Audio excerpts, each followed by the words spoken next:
everything you can to find love. To give it,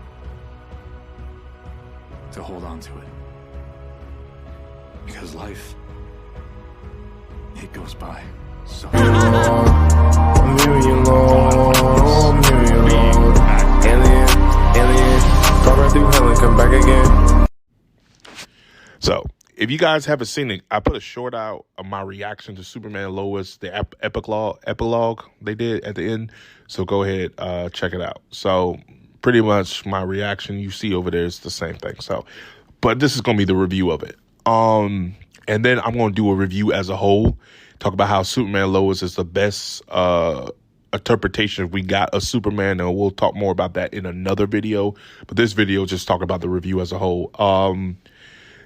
So I'm not going to review the whole show. This is me reviewing Superman Lois season 4 series finale review. You could say that.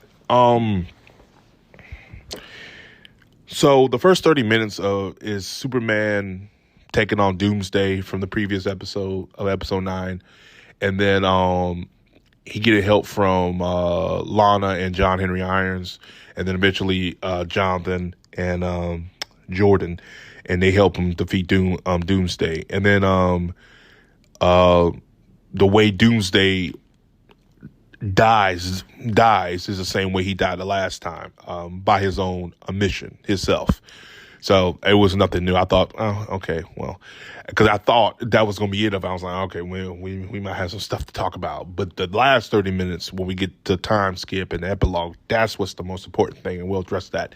He finally gets to Lex Luthor. He beats Lex Luthor, and that's about it. Lex Luthor gets locked up, goes back to jail. We get to see Bruno Mannheim again, which was very shocking to see. I didn't think I would see him again. Lex thinks he's going to get the same arrangement he had the last time when he was in prison. No. Bruno Mannheim said, I'm the new sheriff of town, so you ain't getting what you did the last time, and that was pretty funny to see. The first 30 minutes is okay, but if you're looking for the action part, you get that the first 30 minutes. The ending, how things wrap up, or where's this character's going to be, where this character's going to end up, that's what you want to see. You get that the last 30 minutes. And let me tell you, it was rough the last 10 minutes. And when I mean rough, like rough for me emotionally, because I was about to cry. Like I was getting the water eyes to the point I was like, all right, we need to figure something out. And it was bad, bruh. It was real bad. And I had to pause it just to not start watering already a little bit, because I almost got really emotional. And I don't get that a lot. If a show can make me emotional, and I mean emotional, the last time I always tell this in all my videos, there's only few cartoons or few shows that get me emotional. And the last one got me emotional is Futurama. I don't really remember the episode's name, but I remember the episode when Fry gets his dog back, or somehow his dog was cremated. I'm not cremated, but his dog is his stone. And throughout the whole episode, he's trying to get his dog back. And he's thinking his dog moved on and everything like that. But we get that last ending scene when that dog is waiting for him throughout those years until he gets old and he dies. I lost it. I lost it as a kid. This was close. I didn't lose it, but I was about that close. This was tough. We get 1 year time skip. John Henry Irons and Lana Lane get married. They had the wedding, etc., etc. I believe Sarah and Jordan are back together. I don't know, because we do get another time skip where Jordan and Jonathan are married with kids. And a lot of these kids, there's a lot of half-breed Kryptonians walking around here. Like, literally, they're like 10 of these mugs. I'm like, good God Almighty. I said, the world is fine in several years. But I don't know if that was Sarah or not. And then I don't know who Jonathan, the girlfriend, or not, because they really didn't emphasize who they were, which is okay, fine. We can theorize or whatever. Then, before that, though, Superman does get help throughout the, before we get to that point. John Henry Irons, I believe his daughter, and the other two, Jonathan and Jordan do get Superboy outfits, and they look pretty cool. And then over time, years pass on. Like I said, Jonathan and Jordan get kids. We get to see them all grown up. And then Lois's cancer comes back. She dies. And then Clark's by himself for a couple of years. And that's sad. And you could tell the tone just switch. It went from happy-go-lucky, and the tone just switched. And I'm like, oh, here we go. Then when she dies, he gets a dog. And I'm like, oh, okay, cool. The mood lifts up again. Then he gets a heart attack. It's like, oh, shit.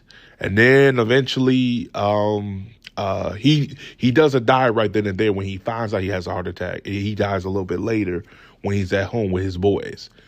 And we get to see them just with him before he dies. And he comes out, his ghost spirit comes out of his body, and he walks around the farm. This is the point when I started to lose it a little bit. You get to see him see the boys again, but where they were actually the age of the show. Not when they're older, but back when they were in their teenage years. And he hugs them. He's like, oh, okay, cool. He walks around. Then you see Lex sitting at that table crying. And Clark goes over there, cries with him, and kind of touches him. And you hear the narration of Clark, forgive people.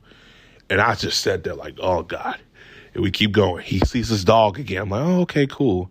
Then he goes and he sees Kyle and his wife. Then he goes to see Lana and John Henry. And then we get to the end where the boys open the door. He sees Lois again. And he talks about how he came to this planet alone, and then he found her, and it gets sad. It gets real sad. And like I said, I almost lost it. And that's the most saddest thing I saw. And I mean, I really did. There's no words to describe this show. This show is the definition how to do a Superman show, a Superman family, a character development, a Clark Kent, everything. This show had it all. This show, hands down, is one of the best Superman shows out there. James Gunn has a tough, and I mean tough heel to get a Superman film right, just like this. And again, people are like, well, this is a television. It don't matter. Christopher Reeve did it in one film. I think we should. But then again, I keep telling people, focus on Superman. That's all you need to focus on. Just focus on a Superman story, and you'll get these character developments that you need, because people want a Superman-focused story. I bet you Warner Bros. Probably looking at him now like, you should just focus on Superman. You're getting too many characters in here, and probably the budget would have been as big as what it is. But I'm going off topic. This is not about that. This is about Superman and Lois. Hands down, one of the best shows I've seen, superhero shows I've seen in quite some time. One of the best endings we've gotten in quite some time. Superman and Lois will go down as one of the best DC shows out there. And believe if you would tell me this show was supposed to be connected to the Arrowverse, I would have laughed at you. I'm like, that garbage? But it was. It was going to be real connected. And then eventually somebody said, let's just make it his own thing. And I'm glad they did that, because they weren't bound by the rules of the Arrowverse, and they did their own thing. And arguably, the people who worked on the show should be working on the movie. That's who needs to be working on the movie, not James Gunn. But again, Gunn would be Gunn, and Gunn wants all the credit. And that's why I think. Because if I was running DC, I'll make sure, okay, yeah, y'all wrap this show up, because you will be working on Superman. And that's exactly what they'd be doing, but clearly not. Because clearly these guys who worked on the show get the character. They understand the character. They understand the Superman character. There's not too many shows that could do that, but this one can. And, not too many people can do that, but these people who understand the Superman character. And when people say, oh, Superman can't work today, this show proves it can work. If you understand the character, if you understand the lore, you understand what makes Superman great, family, hope, justice, they bring that up.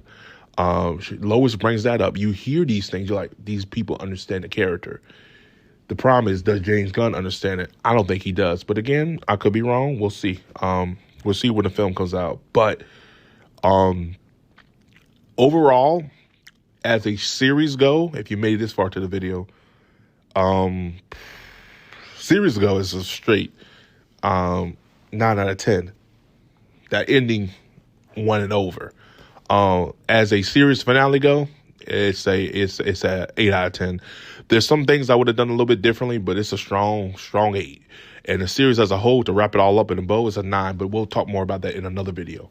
But for right now, for the series finale as a whole, it's like a 8 out of 10. Like I said, I would have done things differently, but again, I know their hands were tied and they were restricted on a budget, and the CW went through a lot of things, being bought out by another company, and they don't have the same money they had before, or whatever they had. I don't know. So I understand. So it is what it is. But as always, guys, like, subscribe. Peace. Have a Johnson day. Comment below. Let me know what you guys think. Do you guys agree with everything I said, or you guys disagree with me? And let me know. Also, I'll put the link in the description box or in the comment section. Go check out that video of the short, and tell me what you guys think. I'll see you guys in the next video.